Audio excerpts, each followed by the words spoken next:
Well, what a nostalgic day it is today, everyone. I get to have my very first go on the 2024 Kawasaki Ninja 650. Now, a lot of you OG subscribers may already know that I used to have an ER6 from back in the day. It was a 2008 model. And pretty much this motorcycle is the direct successor to that platform. Perhaps the biggest difference is the way the motorcycle looks, especially because of this matte finish. And this is the performance edition, although it is missing the aftermarket slip-on exhaust. Apparently they were on back order, but they haven't had an opportunity yet to fit it on the bike. But it does come with this seat cowl and this tinted windscreen, and you do also get the original pillion seat with the bike as well. But everything looks absolutely gorgeous. The one thing that I've always appreciated about this platform is that it looks like a super sport, but it isn't. It is a very comfy sport tourer. If anything, it's actually one of the comfiest motorcycles in Kawasaki's roster, even for a sport tourer. But as always, massive thank you to Completely Motorbikes for letting me have a go on this wicked motorcycle for you guys. They have dealerships up and down the UK. Definitely go check them out if you're looking to buy any new or used motorcycles. I'm sure they do a fantastic deal. Alright, but as always, shall we have a little listen to the soundtrack of this bike? It does sound very similar to the ER6 that I had, but not gonna lie, that was about 4 or 5 years ago now. Alrighty, so before we do these ride reviews, I do warm the bikes up thoroughly, and I am going to be pushing this bike because I am trying to sell it to you guys to really give you the best possible look at what it's like to ride and what it's capable of. Alright, here we go.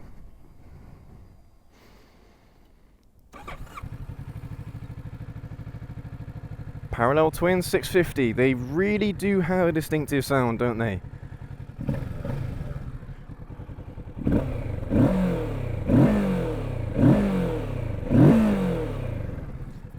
Sounds pretty good, not quite as smooth as an inline 4, and there is quite a lot of vibration in this bike as well, especially when you give it some revs, but honestly, this bike is incredibly punchy.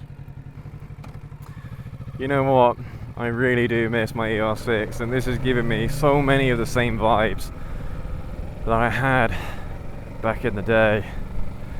I had that bike for 8 years, and it's so nice to be on its successor. I mean, a lot of stuff has changed, of course. It's now got this full color TFT display that is a really good display, and Kawasaki do use it on a lot of their bikes, and so they should.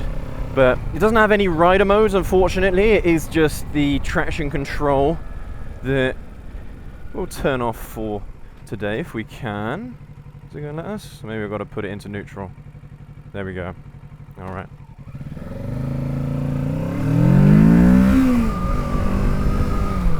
Yeah, man. First impressions. This bike is incredibly comfortable. The seating position is so neutral. There's no weight on your hands. There's not even any pulling on your hands either. All the weight is on your bum. The foot pegs are a little bit high. I mean, I say a little bit high. They're not high at all, but they are higher than, say, a touring bike would be. But they fit absolutely perfectly within the curves of the tank, so it's not uncomfortable in any way, shape, or form. The throttle response of this bike is very good, very punchy, a lot of torque, low down in the rev range, which is what you want for street riding. I think that's why I had my ER6 for so long, because it was such a versatile motorcycle. It was my first big bike as well. And for a little while, the Ninja 650 and the Z650 were Kawasaki's only A2 offering when they had to redesign the Ninja and Z400 that were originally meant to cater for that audience. So, I mean, this motorcycle is producing stock more horsepower than A2 would allow, but it's quite a simple job to restrict it to A2 if you did want this motorcycle, and then give yourself a little bit of extra headroom in terms of horsepower when you come to get your full license. Now, unfortunately, I was a bit of a dummy today and forgot to bring the mount for the Insta360, so it's going to be no action shots in today's ride. I can't believe it. I brought the camera, but yeah, totally forgot to bring the mount for it. Ugh, so annoying, man. I remembered everything else, including my marbles. But yeah, I forgot that damn mount. But there we go. Incredibly light. This is a very light motorcycle. It's incredibly nimble. Honestly, this is a very forgiving bike in a lot of ways, and it is a really good entry-level bike. No joke. I mean, despite the fact that it does have quite a lot of torque, it's very approachable for a beginner rider. I mean, this is the bike I went to pretty much for a 125cc. That might confuse some of you, but basically when I went on to A2, I decided to stay on my 125 for 2 years, and then, I mean, back in the day you would automatically qualify for an A license. So you did your motorcycle license, well your A2 license when you were 17, and then you ride for 2 years, and then you automatically qualify for an A license. So when I was 19 is when I bought my ER6, and man, what a first big bike that was. I mean, this bike has got plenty of power for overtakes, and that was in third gear as well. Really good. But here we go, let's talk some specs. So this is the 2024 Kawasaki Ninja 650. It is a 649cc parallel twin cylinder engine. It's producing, I want to say, 67 horsepower and 66 Newton meters of torque, all whilst weighing in 194 kilograms wet, or thereabouts. It's under 200 kilograms wet. Wow, what a little spec sheet that is. Now, we are going to be making some comparisons between this and the R7, the Yamaha R7, because in a lot of ways these are comparable bikes, and the Aprilia RS660 as well for that matter. Now, even though the R7 is a super sport and so is the Aprilia, they're both effectively parallel twin 650s, just like this bike is. And it's really funny though how the spec sheet might look similar between the R7 and this bike, but actually they do feel significantly different. We are going to be doing some 0 to 60 runs in a moment, but yeah, the actual riding experience themselves is incredibly different because you are so much more upright, you're so much more in a neutral ergonomic riding position. A 650 parallel twin for me is a really good street bike engine, so why don't just give riders street bike ergonomics, you know? That's what makes sense to me, but unfortunately Yamaha decided to not do that, and they decided to give it incredibly sporty and uncomfortable ergonomics, unlike this bike. But we're about to do our classic 0 to 60 runs. There's no one behind me, we're on a national speed limit road. I think this bike should be able to do it in around about 4 seconds, but here we go.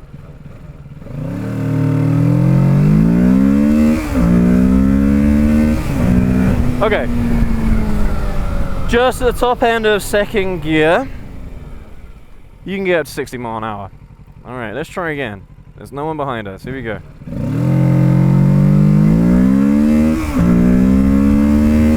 Yeah, very good. Unfortunately, this bike doesn't have a quick shifter, but let's try one more. Tell you what we'll do, because I do have traction control off currently, let's turn it on. Okay, traction control level 1. So hopefully this will help with us with wheelie control.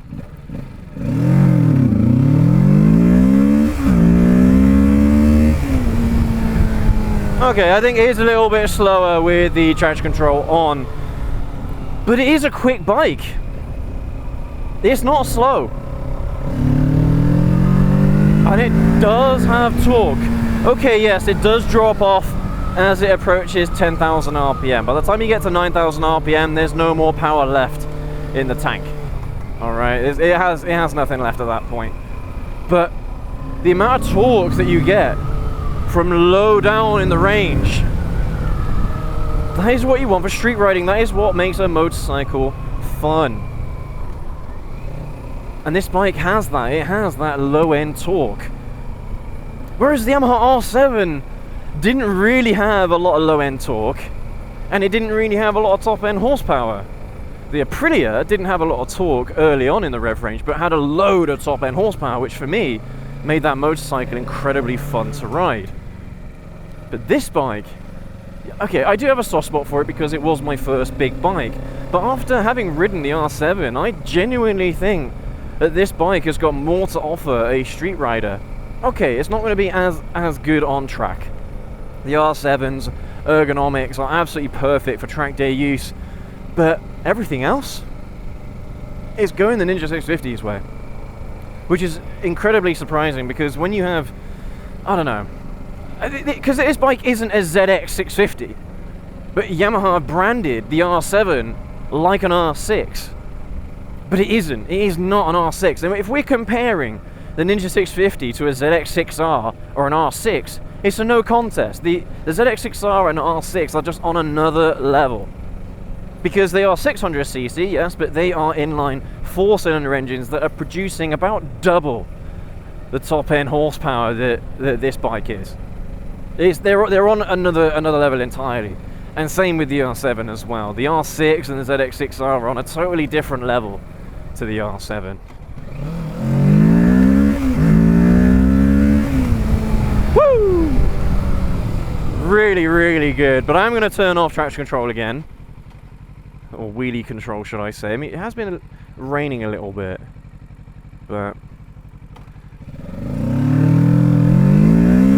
oh yeah, there's a bit of a wheelie there as well.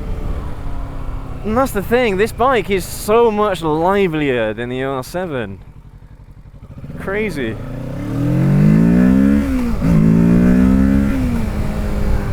Yeah, this is a fun bike, man. Do you know what's interesting?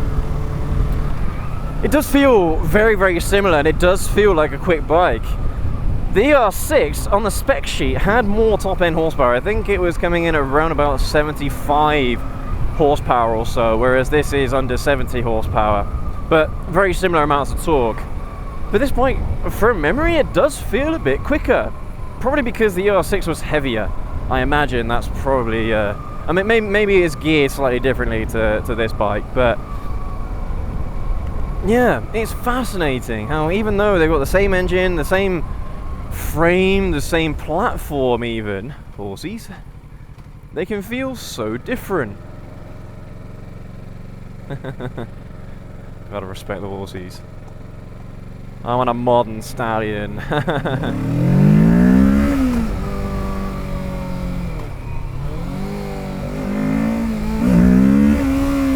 See if I can pull a power wheelie with this thing. Yeah, the front end does come up off the ground. It does. Had no chance of that happening with the R7, honestly.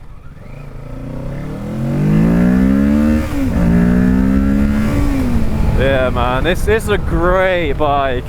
And I'm so glad that it's not just the nostalgia that is making me feel these really positive vibes around this bike. I think Kawasaki really nailed this bike, and even though the Ninja 500 and the Z500 today are very similar to this bike in quite a lot of ways. It's funny actually, because the Ninja 7 and the Z7, the EV hybrid, the HEV, sorry, the hybrid motorcycle that we had a go on recently, it has the same engine as the Ninja 500 and the Z500. It's a 451cc parallel twin. Now what is fascinating is that bike for A2, the Ninja 500 and the Z500, the A2, they can only produce a maximum of 47 horsepower or something like that. Whereas the Ninja, the Z7 and the Ninja 7 hybrid, that engine on its own, without the e-boost function, produces 60 horsepower. 60 horsepower, and I think it's like, I can't remember how much torque it is, but it is a significant amount of torque.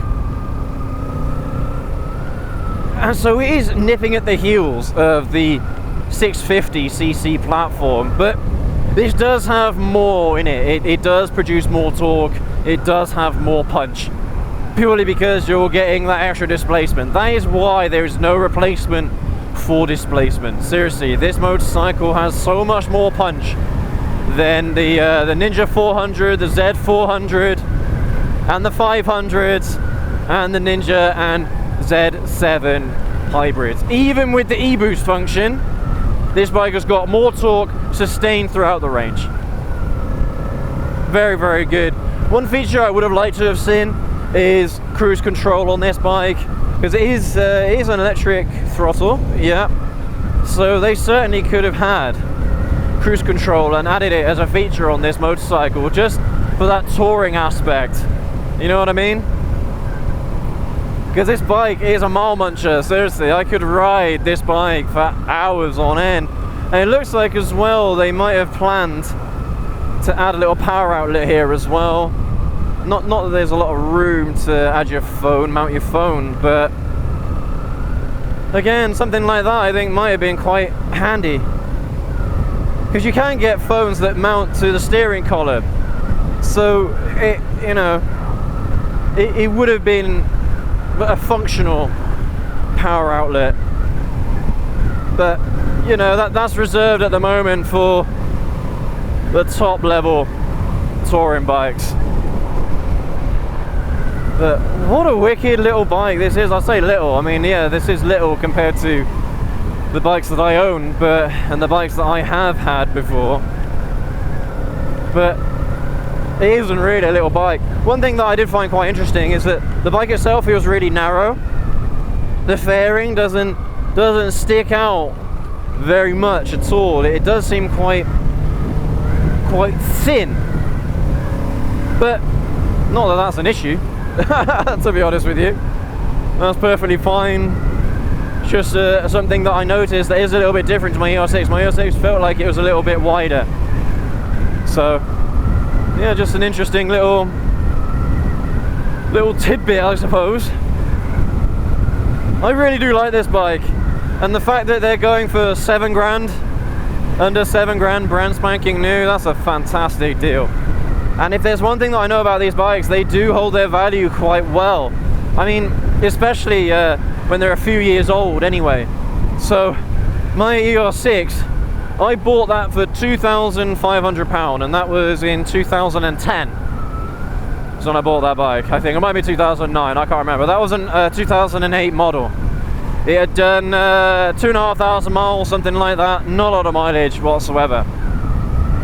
Today, if you wanted to get a 2008 or 2007 ER6, they're still going for about £2,000. So once they get to that point, they hold their value quite well, and I think these bikes will actually hold their value quite well as they're new as well. It wouldn't surprise me if after a year, maybe 2 years, this bike is still worth 5 grand or so.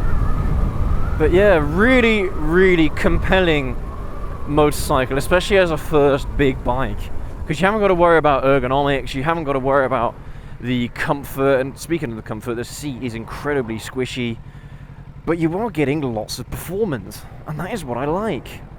I think the right word I am looking for on this bike is approachable. It is incredibly approachable. I think it's the perfect middle ground between 125cc bikes and, you know, the big stuff, the 1000s. Even though 1000s are producing a significant amount more horsepower, significant amount more torque than this bike, the punchy nature of the engine does feel like it has. It does feel like it's approaching what you can expect on something like a 1000. And I know that that here in the UK we've got A2 as the limit, but personally, something like this I think is absolutely perfect for someone who's coming off a 125. Because I was there. I was one of those people. Yeah, man. I mean, yeah, it is incredibly forgiving, and it is a really good transition bike. So if you do live in a country outside the UK where you are allowed to go from a 125 to something like this, it is a really good step. It might look like a big step up, but actually, it really isn't. It is perfectly manageable, especially because of its forgiving nature. But you are experiencing that power that the bigger bikes will have later on in your running career. Even just a little bit later on, it's a great entry level motorcycle into the big leagues. I mean, top speed isn't that great on this bike, but still about 125 mile an hour or so, I think, at least. That's what the ER6 could do. Not that I have done that. Not that I have put that to the test in any way, shape or form, wink wink. So I imagine that this bike has got a similar top speed to that. But this is like a cracking engine, especially because on the Vulcan 650, exactly the same engine as this, but in a totally different frame, a totally different platform. But again, that engine works really well in the Vulcan. Incredibly well. So this engine, I know it might be a bit long in the tooth now from Kawasaki, but it works. It does really well, especially if it's geared right. And I think this is geared better than bikes like the R7, unfortunately. I think the R7 needed a bit more punch. It needed a bit more torque to make it feel like a super sport, whereas this has got that punchy torque factor, but it doesn't have the super sport ergonomics, which for me gives it the win, I think, over the R7. But what a fantastic motorcycle. I'm so happy that I feel the same way about this bike as I do the ER6. And I mean, if back in the day, if I was doing this when I had that bike, I wish I had some footage, but I don't, unfortunately. I did try to take some footage before I sold it, but it didn't really turn out very well. I didn't have GoPros back then. I had little Sony action cameras, but the field of view wasn't that great, not compared to the GoPros anyway. So, you know, it is what it is. Of course, throughout this video, I'm sure I'll put up some pictures of that bike that I have. But honestly, this is a fantastic platform, and not even for entry level riders, someone who is looking for something that's got some power, got some guts, but is incredibly comfortable. I think this is a perfect bike for a lot of those types of riders. Alright, but let's have one last listen to this bike.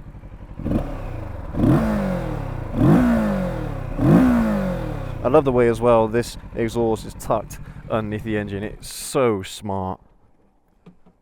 What a motorcycle this is, man. I absolutely love it, especially because it looks like a super sport. It looks really, really nice. But as always, everyone, thank you for joining me on today's ride review. I hope you've enjoyed it, and if you ride one of these or you're looking to buy one, let me know what you think down in the comment section below. I hope that this video has helped you out, because this is honestly a fantastic bike, despite the fact that it's not producing the most horsepower, it's not producing the most torque. But as we seem to find quite regularly when we're doing these ride reviews, the spec sheet doesn't tell the whole story. A bit like the MT-09. The MT-09 doesn't really seem to produce a lot of horsepower, a lot of torque, but the way how that bike feels to ride is honestly up there as one of the best experiences I've ever had next to the MT-10. These bikes are really, really damn good, and I hope that today I've been able to show you how good these motorcycles are. But again, thank you to Complete Motorbikes, you guys are awesome. And as always, go ahead, leave that like, hit that subscribe button and that notification bell so you don't miss any more of our Kawasaki motorcycle reviews. And we'll catch you all in the next video. Everyone take care, ride safe.